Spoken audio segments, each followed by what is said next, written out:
کوئی بھی وزیر خزانہ کیا ایسی بات کہہ سکتا ہے کہ جب وہ ایک ٹیکس لگایا جس کا ڈائریکٹ جو امپیکٹ آ رہا ہے وہ ایک پیدا ہونے والے بچے سے لے کے ایک 80-85 سال کا جو بوڑھا شخص ہے اس کے اوپر آتا ہے، کوئی بھی ایسا کہہ سکتا ہے؟ میں صرف آپ کو یورپ کی یہ ہمیں مثالیں دیتے ہیں نا، مجھے کامران خان صرف میں ایک یورپ کی ایگزامپل دے دوں، انہوں نے ہمارے اوپر لگائے ہیں اسکینڈینیوینز کے ٹیکسز. میں آپ کو یورپ کی اپنی ذاتی ایگزامپل بتا دیتا ہوں. 2008 2010 اور 2012 میں 3 دفعہ مجھے 2 سال کے وقفے سے جرمنی جانا پڑا اپنے کسی رپورٹنگ کے کورس کے ریلیٹڈ. تو یقین مانیے 8 10 اور 12 میں جو دودھ میں نے خریدا تھا اس کی قیمت وہی تھی 12 میں جو 2008 میں تھی. مثالیں دیتے ہیں ہمیں یہ یورپ کی، ٹیکسز ہم سے لیتے ہیں یہ اسکینڈینیوین کنٹریز کی، اور حالت ہماری انہوں نے افریقن کنٹری سے بھی بدتر کر دی ہے. تو یہ بھی بتائیں، یہ بھی ایک اہم بات یہ ہے کہ جو ماہرین ہیں وہ اس کو چیلنج کر رہے ہیں کہ کیسے یہ جو 13 ٹریلین کا ٹارگٹ رکھا گیا ہے یہ اچیو ہوگا، کیونکہ اگر اس کو کیلکولیٹ کریں، ابھی گزشتہ سیگمنٹ میں بھی ہماری بات ہو رہی تھی کہ یہ tax to GDP ratio اگر انہی نمبرز پہ اگر ہم کیلکولیٹ کریں تو اس کا مطلب یہ کہ ہمارا جو آج 9 ساڑھے 9 ہے اس سے بڑھ کے یہ 13% ہو جائے گی. اور اگر وہ جو پی ایل ڈی رکھی ہے جو ہم پیٹرولیم پروڈکٹس کے لیے رکھی گئی ہے وہ بھی اس میں اگر ہم شامل کر لیں، جو کہ جس وقت بھی ہو گئی اس کو شامل کر لیں، کیونکہ بہرحال وہ ٹیکس ہے اب، کیونکہ این ایف سی میں نہیں دینا ہے پروونسز، اس کو پی ایل ڈی کا نام دیا گیا ہے، لیوی اس کو کیا گیا ہے.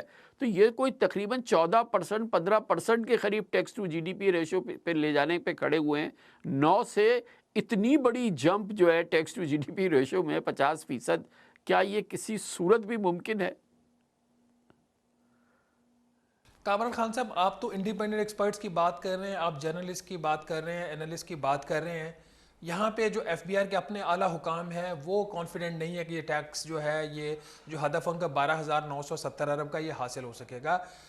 مجھے ایک بڑے ایک سینئر بندے نے کہا، میں ان کا نام نہیں لوں گا، انہوں نے بات کی، انہوں نے کہا کہ جی موجودہ چیئرمین صاحب کو یہ ہٹا کے اس کی جگہ پہ 2 چیئرمین کو بھی لا کے بٹھا دیں تو یہ ہدف حاصل نہیں ہوگا.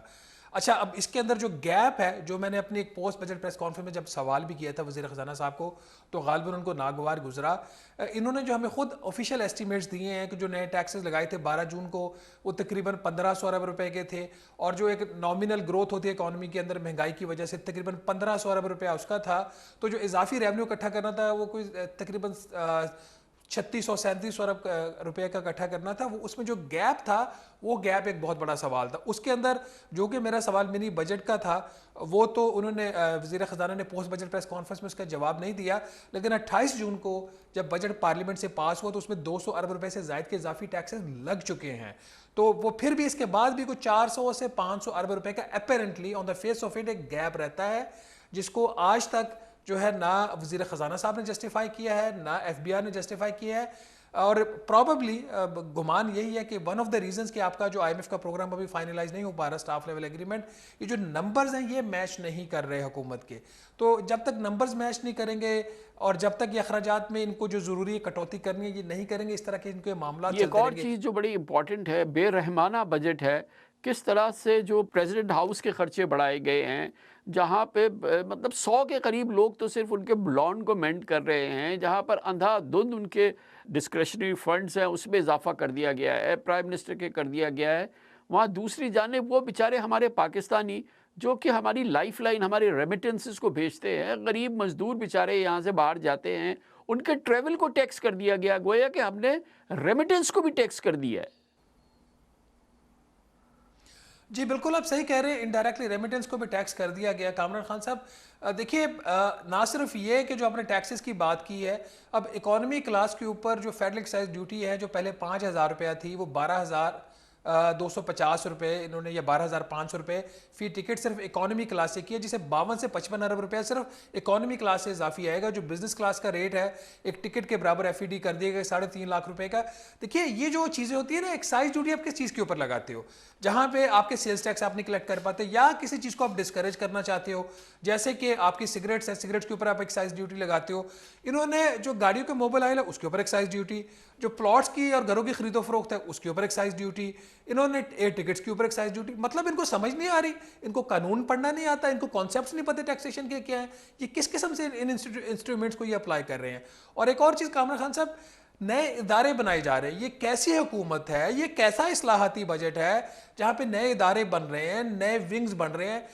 جو بجٹ پاس ہوا ہے اس کے اندر ایک ایف بی آر کے اندر ایک انویسٹیگیشن ونگ بن رہا ہے. وہ انویسٹیگیشن جو ونگ ہوگا وہ فراڈ کو جو ہے اس کو پکڑے گا. اب سوال یہاں پہ پیدا یہ ہوتا ہے کہ ایف بی آر کے اندر 2 ادارے اور اسی کام کے لیے, ایک ان لینڈ ریونیو کا جو انویسٹیگیشن اینڈ انٹیلیجنس ونگ ہے اور ایک کسٹمز کا انویسٹیگیشن اینڈ انٹیلیجنس ونگ ہے.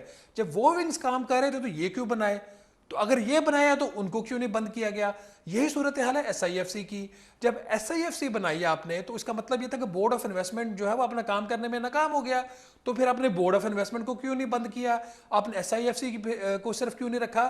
تو حکومت کو واقعی لگتا ہے کہ سمجھ نہیں آ رہی, لگتا ہے کہ انہوں نے پورا سبق نہیں پڑھا, یا ان کو بتانے والا کوئی ہے تو اس کی سن نہیں رہے. بہت بہت شکریہ شہباز رانا ہمارے ساتھ موجود ہے.